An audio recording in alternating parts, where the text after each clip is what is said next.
Assalamualaikum warahmatullahi wabarakatuh. Waalaikumsalam warahmatullahi wabarakatuh. Kita berjumpa lagi di 3-in-1 Dakwah Inspiring Syariah Lifestyle. Kita ada di Muslim Life Fest hari ketiga, final. Alhamdulillah kita di stand Aksindo, Akasya dan KMBBS kedatangan seorang doktor ekonomi syariah, Bapak Dwi. Dan ini Ustadz Adi Martono sebagai Dewan Pengawas Syariah ya dari Akasya, Koperasi Amanah Kampung Syariah. Di sini kita mau ngobrol-ngobrol, Pak Dwi, bagaimana sih instrumen investasi yang halal, berkah, dan aman? Yang penting itu aman. Karena kan seperti yang kita ketahui nih, di Indonesia, di negara 62 ini banyak sekali investasi-investasi, mulai dari yang entah bagaimana ceritanya tiba-tiba nongol terus tenggelam lagi lah. Masyarakat ini kan bingung nih selama ini. Kita mau nabung di bank itu takut riba, deposito itu hasilnya begitu-begitu aja juga riba. Kira-kira bagaimana nih untuk sebuah instrumen investasi itu? Monggo, siapa dulu? Bapak dulu ya. Dokter dulu. Ya. Assalamualaikum warahmatullahi wabarakatuh. Waalaikumsalam warahmatullahi Alhamdulillah wabarakatuh. saya diberi kesempatan untuk tukar pikiran atau diskusi di acara hari ini. Terima kasih Pak Isnu, Pak Hadi yang sudah hadir. Saya ini banyak hal yang berubah setelah saya belajar tentang syariah gitu. Jadi saya memilih untuk mencari yang sederhana supaya kawan-kawan saudara-saudara muslim ini tertarik dulu. Karena kalau kita langsung yang rumit-rumit pasti orang yang beberapa pelajaran yang saya terima dan beberapa ilmu yang saya dapat dari berbagai sumber. Salah satu supaya syariah itu sederhana. Hindari ma'asir, hindari gharar, dan hindari riba. 3 itu dulu. Sampai detail-detailnya nantilah, mungkin Pak Ustadz nanti akan menjelaskan gitu ya. Yakinkan bahwa 3 hal itu tidak ada di bisnis ini yang akan dijalani. Insya Allah paling nggak 1 hal kita lewati. Belum amannya belum kita bahas di sini, pilihannya belum kita bahas di sini. Jadi karena kaitannya ini mau investasi, kebetulan saya juga bergerak di bidang investasi, baik secara saya sebagai profesional maupun saya sebagai penilai. Insya Allah ini banyak hal yang bisa kita manfaatkan atau pilihan investasi mana yang bisa kita pilih dengan menghindari 3 hal yang tadi. Itu hal yang paling enggak kita bisa pilih. Cara investasinya bagaimana, yang aman bagaimana, cara memilih jenis yang paling lagi tren gimana, yang prospeknya lebih terjamin, itu lain cerita. Kalau semuanya dibahas oleh kita calon investor, pasti rumit gitu ya. Beberapa jalan yang bisa dilakukan melalui lembaga-lembaga pembiayaan yang membutuhkan dana-dana investasi yang akan disalurkan ke proyek-proyek yang insya Allah syariah. Itu merupakan satu pilihan. Nah, harapannya dengan makin berkembangnya ilmu tentang syariah di masyarakat, kalau ilmunya saya yakin sudah banyak yang menguasai, tapi cara menyebarkan di masyarakat ini tugas kita bersama. Yang sudah kebetulan diberikan ilmu, diberikan kesempatan untuk supaya masyarakat ini lebih jeli, lebih pandai. Kalau toh dengan keterbatasan yang ada, paling nggak memilih pola investasi yang aman tanpa harus ikut dengan segala keruwetannya. Jadi banyak pilihan yang bisa dilakukan. Salah satunya mungkin menggunakan lembaga-lembaga misalnya perbankan atau koperasi atau apapun yang juga harus memenuhi persyaratan yang ada dan comply. Mungkin sementara itu saya dulu, silakan Pak Isma. Nah, kalau dari sisi syariahnya gimana, Tak? Baik. Ya, Allahumma sholli ala Muhammad wa ala alihi wasallam. Amma ba'du. Terima kasih Pak Isnu. Jadi kalau tadi Pak Dr. Dwi sudah menyampaikan beberapa kriteria mengenai investasi yang syariah. Nah, kebetulan memang nanti saya akan mengupas sedikit terkait dengan sebenarnya investasi ada 2 nih. Kalau tadi dikatakan yang nggak ribet, biasanya orang memang investasi di instrumen finansial ya, saham dan sebagainya gitu. Nah, di lain pihak ada instrumen investasi di sektor real. Nah, ini barangkali memang kalau dilihat dari satu sisi akan ada tadi ya proses sedikit mungkin keruwetan gitu ya. Tapi dalam hal ini kami di Akasia Kampung Amanah, kami memfasilitasi hal tersebut, sehingga artinya apa? Investor tanpa harus mengernyitkan kepalanya untuk menganalisis. Karena apa? Tawaran-tawaran yang kami sampaikan kepada calon investor sebenarnya itu hal yang mudah dicerna. Dalam hal ini Akasia ada proyek-proyek properti gitu ya. Nah, kita bisa memanfaatkan misalkan contoh akad bermudarobah atau bermusyarakah, di mana nanti investor tentu memang nanti koperasi perlu menelaah dari proyek-proyek tadi ya, artinya sebagaimana layaknya di lembaga keuangan kita perlu memperhatikan agar apa tadi seperti disampaikan investor intinya kan aman dan profit gitu ya. Apa artinya kalau nggak aman? Memang betul itu di mana-mana akan menjadi pertanyaan orang ketika ada orang yang menawarkan investasi. Tapi insya Allah dengan lembaga melalui Akasia ini kita berharap nanti ke depan kepentingan investor lebih terjamin. Dan yang kedua yang juga penting adalah memang pemilihan sektor bisnisnya. Nah, kadang memang kita ada misalkan memilih di sektor-sektor yang properti. Kalau menurut hemat saya, pengalaman saya sebagai praktisi juga sebelumnya, bahwa memang ini relatif aman. Karena apa? Dana yang dikumpulkan oleh investor itu ada wujudnya. Apa sih wujudnya? Adalah berupa tanah yang kemudian nanti dikembangkan, dan itulah yang menjadi sumber keuntungan buat si investor. Artinya apa? Akan berbeda dengan bisnis-bisnis yang lain yang mungkin dimanfaatkan atau sumber dana tadi dimanfaatkan untuk modal kerja yang kadangkala modal kerjanya suatu ketika akan turun nilainya, seperti itu ya. Dan memang ini sebenarnya tergantung juga daripada pilihan-pilihan investor dalam melihat potensi bisnis, artinya risk appetite mereka kemana sih gitu. Tapi yang pasti kalau Akasia kita akan arahkan bahwa inilah sektor yang aman gitu ya. Kita tidak gegabah juga, karena juga banyak tadi di masyarakat seperti dulu di Bandung ada koperasi yang sangat besar gitu ya. Mereka mengoperasikan mobil-mobil untuk Jakarta Bandung, ternyata kan pada akhirnya uangnya nggak tahu lari kemana. Nah seperti itu memang kembali lagi seperti yang dikatakan Pak Dokter, memang siapa sih yang mengelola ini? Nah ini memang nanti di bawah Pak Ismu sebagai ketua, kita berharap Akasia bisa berkembang seperti itu Pak Ismu. Insya Allah.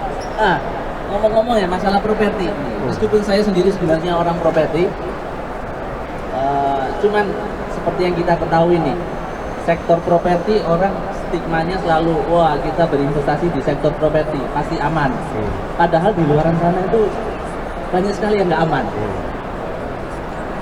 Kita sudah berinvestasi, ternyata tanahnya entah kemana. Nah, cara menyelesaikannya bagaimana, Dokter? Kembali saya anggap kita ini orang awam yang akan invest, tetapi via koperasi atau via pembiayaan yang lain. Karena kembali yang tadi sampaikan kita berdua, kalau orang harus direct investment ke proyek-proyek itu, pasti dibutuhkan analisa yang macam-macam lah, seperti yang pernah kita belajar bersama, mau pakai 4P lah, mau pakai 5 forces lah, mau pakai analisa apapun gitu ya.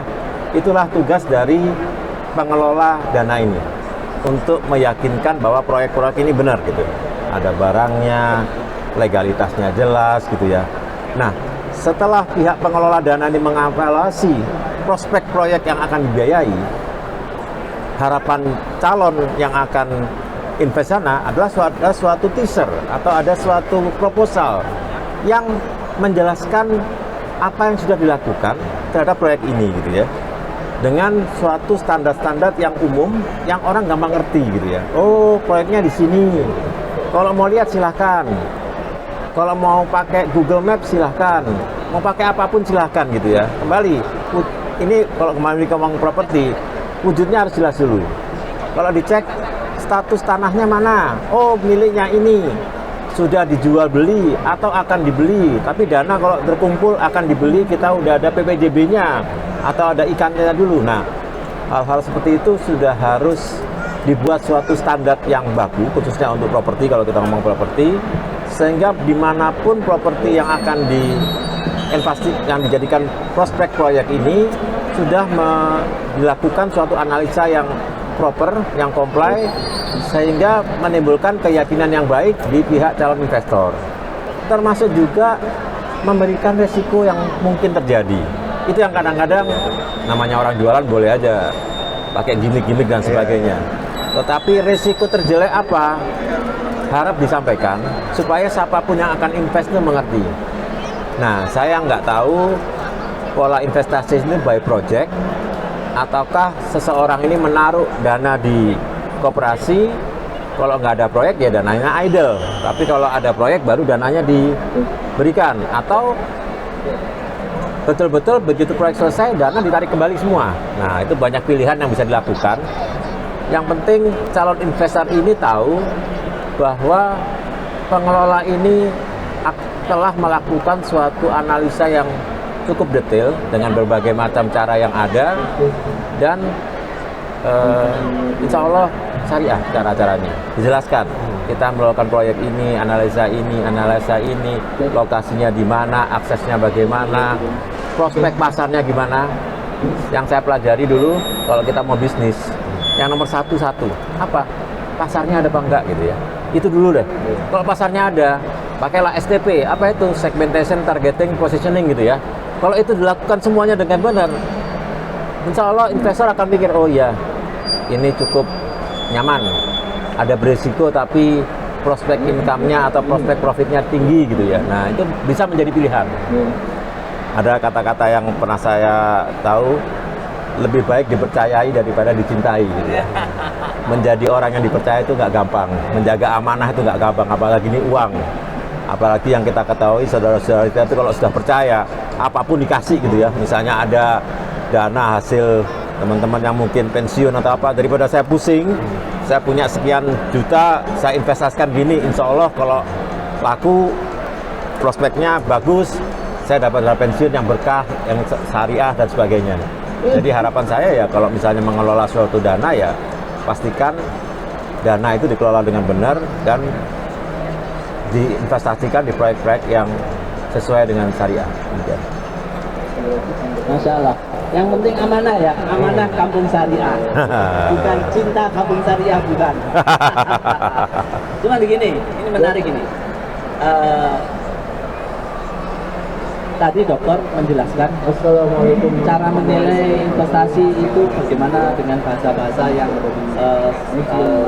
bahasa-bahasa ekonominya seperti itu. Cuman kebanyakan dari yang kata-kata syariah itu, teman-teman yang pakai syariah termasuk saya juga, kalau membuat proposal bisnis itu kita lebih condong ke arah menunjukkan kita ini sirka, kita ini bagi untung bagi rugi, kita ini amanah. Tapi variabel penilaian bisnis itu kadang-kadang di urutan nomor 3 atau nomor 4. Jadi di proposal bisnisnya syariah yang saya tahu semuanya itu nomor 1 itu kadang-kadang kalau ngaji tauhid dulu gitu ya. Kadang-kadang ini yang bisa dijadikan blunder, maksudnya itu. Nah, orang ini pada akhirnya ujung-ujungnya kan bagi untung bagi rugi. Ya udah kita rugi sama-sama. Bagaimana ini untuk Akasya? Baik. Iya. Sebenarnya pada dasarnya ada dua mekanisme. Kita bisa koperasi, Akasya bisa terlibat langsung, ya, sebagai pemodal juga, ataupun Akasya hanya sebagai Arranger. Ya, jadi ada dua pola di mana memang nanti ini akan berpengaruh memang tadi dari margin yang bisa diperoleh atau keuntungan yang bisa diperoleh. Artinya gini, kalau kita sebagai arranger, ini pola yang mirip dijalankan di securities crowdfunding. Menurut saya ini juga potensi juga untuk dijalankan, karena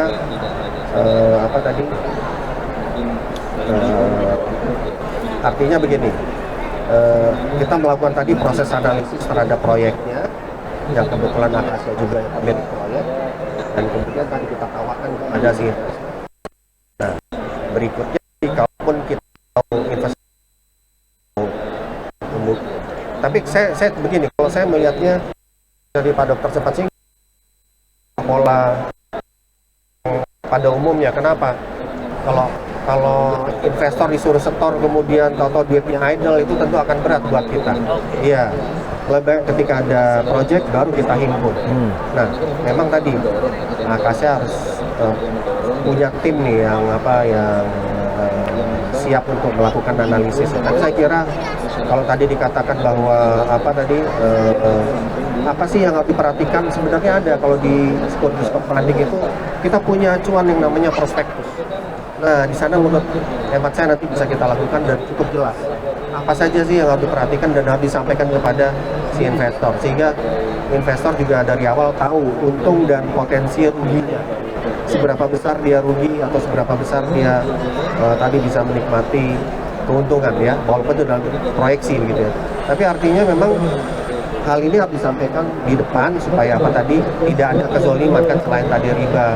Kalau biasanya orang nyebutnya maghrib ya, selain itu kan tidak boleh juga ada kezoliman. Artinya apa?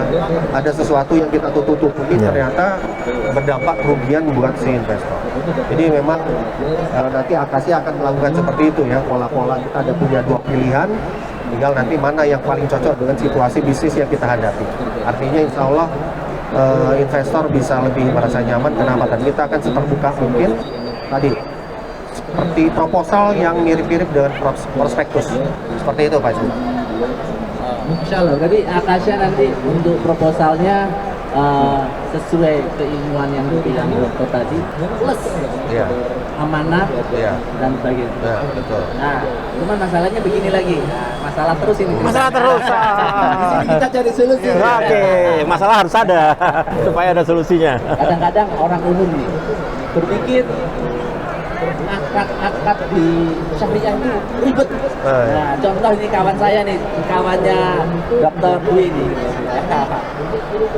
Beliau secara keilmuan tinggi banget, top. Tapi begitu saya ajak ngomong masalah syirka, mutaroba, murabaha, mumet ini. Nah, padahal prinsipnya sama. Nah, sekarang saya mau minta pendapat dari Ustaz tadi. Bagaimana untuk supaya kita Akasya ini bisa tampil ini syariah, tapi untuk orang awam bahasa rumit itu bisa mudah dimengerti. Bisa nggak ini kira-kira Akasya bisa masuk ke pasar investor yang sebenarnya secara ilmu syariah, ekonomi syariahnya itu belum ada, tapi dia secara Keinginan itu ada gitu. Bagaimana untuk menjawab? Baik. Pada dasarnya sebenarnya akad musyarakah atau mudarobah sebenarnya kalau kita bicara terminologi umum itu profit sharing sebenarnya. Cuman memang kadang ada sedikit berbeda. Kalau profit sharing barangkali tadi kalau rugi masih ditagih. Nah, ini mungkin yang bedanya ya. Tapi pada dasarnya itu terminologi ini umum. Di luar negeri kita biasa, tadi mungkin Pak Dwi biasa bertemu dengan investor, nggak ada cara lain kalau nggak profit sharing seperti itu. Tinggal nanti penuangannya apakah dalam bentuk dividen ataukah dalam bentuk apa yang lain. Nah, menghadapi investor yang awam memang kita perlu lakukan edukasi, Pak. Karena masyarakat kita memang kadang ingin yang simpel saja, instan, dia mau untung tapi nggak mau terima rugi. Padahal sebenarnya tidak ada bisnis apapun di dunia ini yang akan dijamin sebenarnya selalu untung. Tapi tidak apa-apa, saya pikir di luar sana sudah banyak orang yang sudah memahami itu. Cuma memang justru saya lihat terbalik nih. Saya justru melihat dari pemilik proyeknya nih, yang kadang orang sudah mau seperti itu, tapi ternyata pemilik proyeknya tidak amanah. Ya. Saya ketemu dengan beberapa orang yang memang dia paham bahwa kalau rugi pun nggak apa-apa, gitu ya. Artinya dia siap. Tapi justru disalahmanfaatkan nih oleh si pemilik proyek gitu, dengan dalih. Oh ya kan kalau rugi nggak apa-apa. Nah, pada dasarnya kalau dari sisi syari kan ada hal-hal yang memang rugi ketika secara ekonomi, misalnya tadi kan ada kenaikan harga, oke lah itu bisa kita angkat sebagai kerugian. Tapi kalau dia penyalahgunaan uang untuk keperluan yang lain, nah itu tidak bisa kita. Artinya begini, pemilik proyek tetap harus bertanggung jawab. Kadang memang kayak di SCF untuk yang cukup, memang harus ada jaminan gitu. Jaminan dalam arti memastikan bahwa uang ini memang benar-benar dipakai untuk proyeknya, bukan untuk keperluan yang lain. Seperti itu. Saya boleh nambahkan? Saya jadi tertarik omongannya Pak Ustadz. Saya pernah sampaikan ke Pak Ismu, Pak. Yang ini kadang-kadang belum semua orang paham bahwa syariah itu tidak menjamin keuntungan, Pak. Yang dijamin berkah, Pak ya. Jadi polanya, caranya dan sebagainya, ayo dilakukan. Karena pilihan kita memeluk agama Islam ya jalankan secara syariah, gitu ya. Rugi dan tidaknya, kalau semua sudah dilakukan dengan maksimal, kembalikan yang di atas, betul. Karena itulah salah satu ujian yang akan kita hadapi di dunia. Tapi yakinkan bahwa semua prosesnya benar, yang punya proyek menjalankan dengan baik, yang mengelola juga amanah, memastikan laporan-laporan itu diberikan secara transparan. Misalnya dana masuk 1M, ya 1M ini masuk ke proyek gitu, buktinya ada, disiapin, mungkin tahu di Google Drive, siapapun bisa lihat yang investornya gitu, disiapkan semua. Jadi kalau itu dijalankan semua dengan baik, kalau itu pengaruhnya eksternal, misalnya pandemi, misalnya ada bencana alam, ya udah mau diapain gitu ya. Itu yang kadang ini beda dengan konsep arsitektur perbankan di Indonesia. Kebetulan saya juga belajar. Memang ini yang akan membedakan, karena kalau di perbankan salah satu yang paling utama adalah melindungi kepentingan pihak ketiga. Dalam hal ini yang punya tabungan dan punya deposan. Ini yang membedakan dengan investasi. Itu yang kadang-kadang masyarakat masih kecampur. Ingat, ini bukan bank. Ingat, ini tidak ada penjaminan, lembaga penjaminan simpanan LPS, tetapi ini pure investasi. Proyeknya ada, pengelolanya jelas, ayo kita jalankan dengan sebaik-baiknya sesuai syariah. Insya Allah berkah, insya Allah profit. Lebih ke sana. Masya Allah. Jadi ngomong-ngomong masalah tabungan, nah ini kita Akasia ini punya produk namanya tabungan bebas riba. Wah, ini menarik nih, tabungan bebas riba. Tempo hari saya meluncurkan ini H-1 sebelum ini invest, saya taruh di status tabungan bebas riba. Baru saya posting pagi, siangnya saya ditelepon sama kepala cabang sebuah bank syariah. Antum tahu nggak, operasi itu tidak boleh menggalang dana dari masyarakat umum. Hati-hati, nanti bisa kena pasal.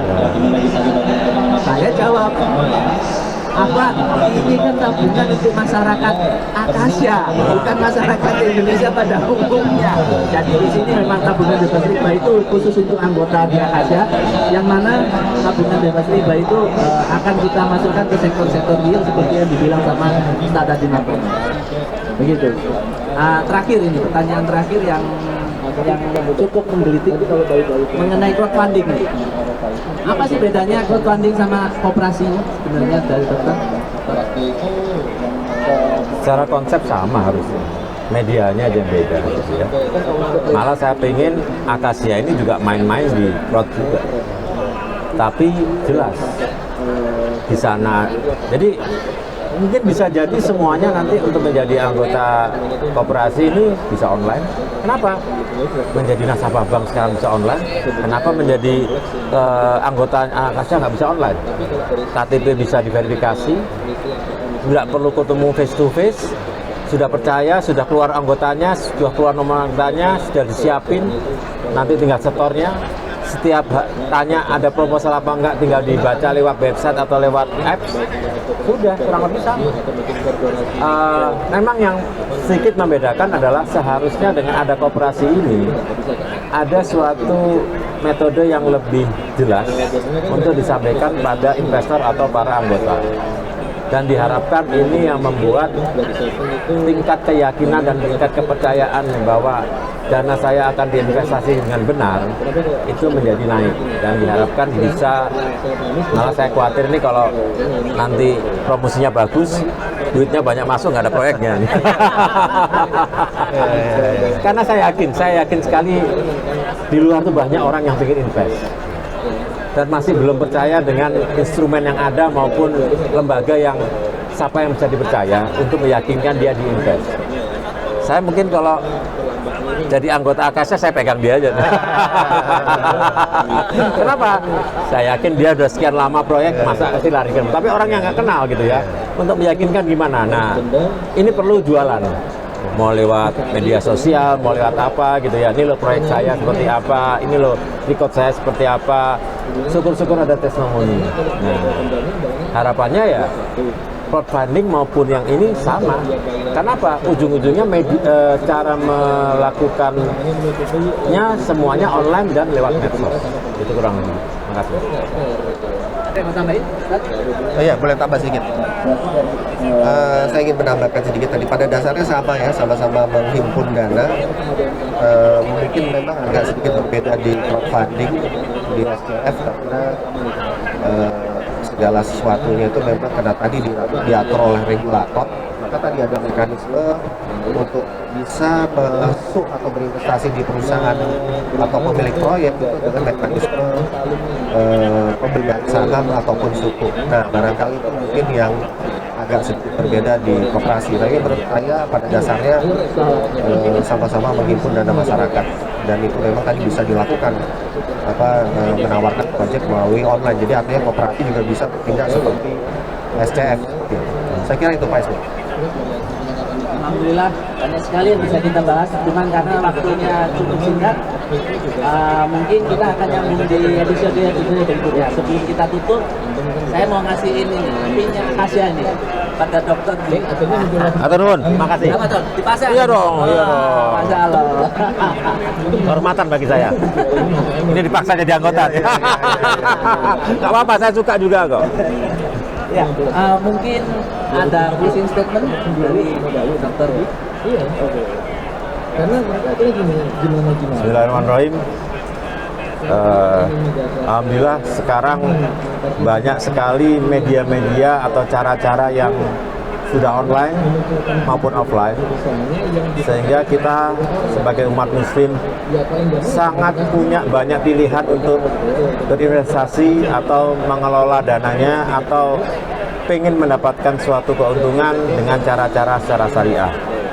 Mari kita lebih bijak untuk memilih investasinya, mencari yang aman, menjalankan yang amanah, dan bisa menerapkan syariah sesuai dengan tuntunan agama.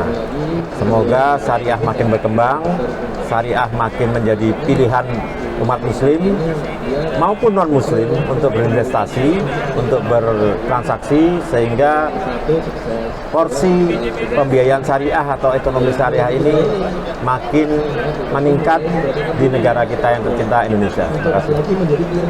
Masya Allah, barakallah. Terima kasih Dr. Dwi atas kunjungannya. Nah, kita tutup dengan doa kafaratul majelis. Jumpa lagi di episode berikutnya. Wassalamualaikum warahmatullahi wabarakatuh. Di luar nonton CS